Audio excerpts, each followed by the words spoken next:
Thousands of years ago, long before our time, human civilization bloomed in a place we now call the Fertile Crescent. In the heart of this ancient land, Mesopotamia, stood the magnificent city of Ur of the Chaldeans. Ur was a city devoted to the moon god Nanna.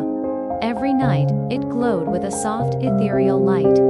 Torches flickered atop the massive ziggurat, the central temple. The air was thick with the scent of ritual sacrifices, and oil lamps lined the streets from one end to the other. It was a bustling metropolis. Merchants shouted their wares. Music echoed from every corner. People danced in celebration, and the smoke from countless altars rose toward the heavens. The entire city felt like a living, breathing creature, pulsing in unison with its people. And in the middle of this vibrant, chaotic city, lived a young boy named Abram. Abram wasn't like the other children. He was quiet, thoughtful, and always observing the world with intensely curious eyes.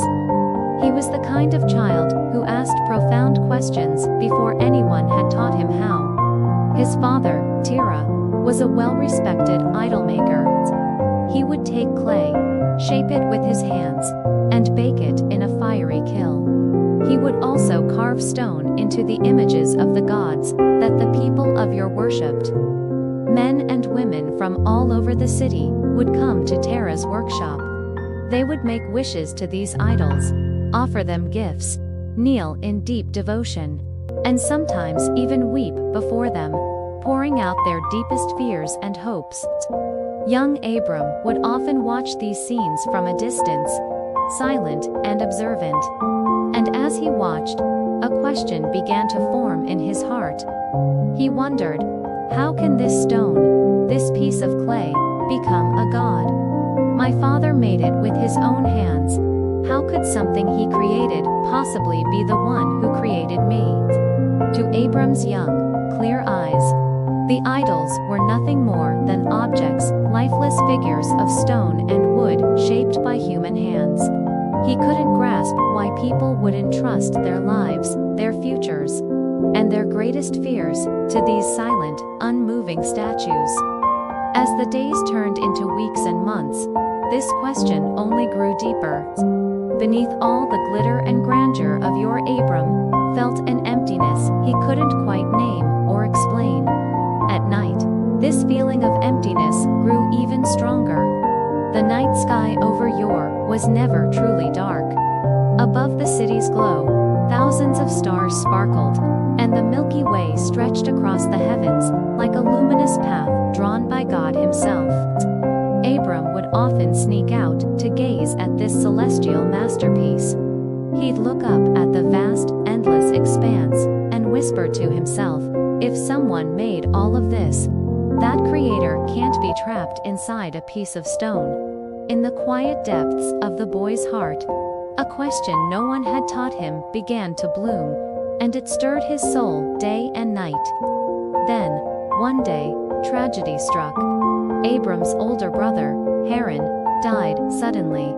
The loss shattered the entire family. His parents were overcome with grief. Terah, his father, found he could no longer bear the memories that haunted every corner of Ur. He made a momentous decision. We must leave this place, he announced to his family. We must go to another land.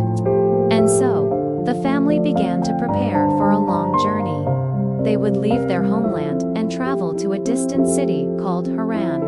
On the night before their departure, Abram climbed a hill that overlooked the city and its great ziggurat. He went alone. The wind was gentle, and the stars seemed to shine brighter than he had ever seen them before. There, on that hill, Abram knelt down. He lifted his eyes to the heavens and let out a quiet prayer. One he had never dared to speak aloud before.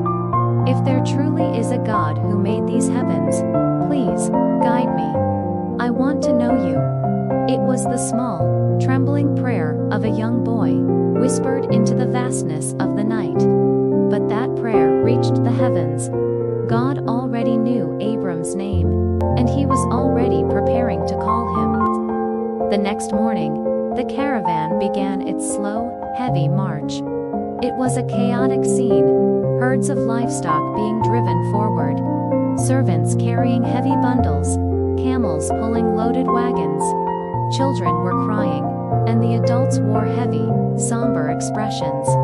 Leaving Ur wasn't just a change of address. It meant abandoning the land of their ancestors, turning their backs on everything they had ever known. In the eyes of their community, it meant walking away from the gods of their city. But through all the noise and confusion, Abram felt a faint yet unmistakable pull deep within his heart. A quiet voice seemed to whisper, "At the end of this road, someone is calling me."